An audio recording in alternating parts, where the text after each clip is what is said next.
অনুষ্ঠানে উপস্থিত। মঙ্গলবার সকালে নয়াপল্টনে বিএনপি কেন্দ্রীয় কার্যালয়ে জাতীয়তাবাদী মোটরযান চালক দলের সাংগঠনিক কর্মপরিকল্পনার উদ্বোধনী করা হয়। অনুষ্ঠানে বিএনপির কেন্দ্রীয় নেতারা দলটি ক্ষমতায় আসলে জনগণের জন্য কি করবে সেই পরিকল্পনা তুলে ধরেন। 12 ফেব্রুয়ারিতে যে নির্বাচনের ডাক এসেছে, সেই নির্বাচনের জন্য আপনাদের বলিষ্ঠ ভূমিকা আপনারা পালন করতে পারেন, সে ব্যাপারে আপনাদের সফলতা কামনা করে বিএনপি মানুষের জন্য কি করে, মানুষের কল্যাণে কি করবে এবং দ্রব্যমূল্য এই জিনিসগুলো আপনারা মানুষের কাছে তুলে ধরবেন। ভবিষ্যৎ হোক নিরাপদ, বিনিয়োগ হোক বিশ্বস্ত, আর আমার পছন্দ সল্ট বে। ওয়েলকাম টু সল্ট বে।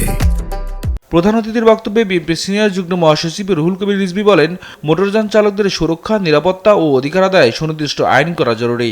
যে সংগঠনটি এখানে দাঁড় করা হয়েছে জাতীয়তাবাদীর নামে, জাতীয়তাবাদীর নামে শুধু মিছিল মিটিং করার জন্য নয়, বরং আপনাদের এই পেশার মানুষদেরকে সমাজে যাতে তাদের মাথা উঁচু করে তারা দাঁড়াতে পারে, তারা যাতে সম্মানিত থাকে সবসময়, তারা যেন হয়রানির শিকার না হয়, তারা যেন পুলিশি নির্যাতনের শিকার না হয়, এই জিনিসগুলো লক্ষ্য রেখে আইন প্রণয়ন করতে হবে।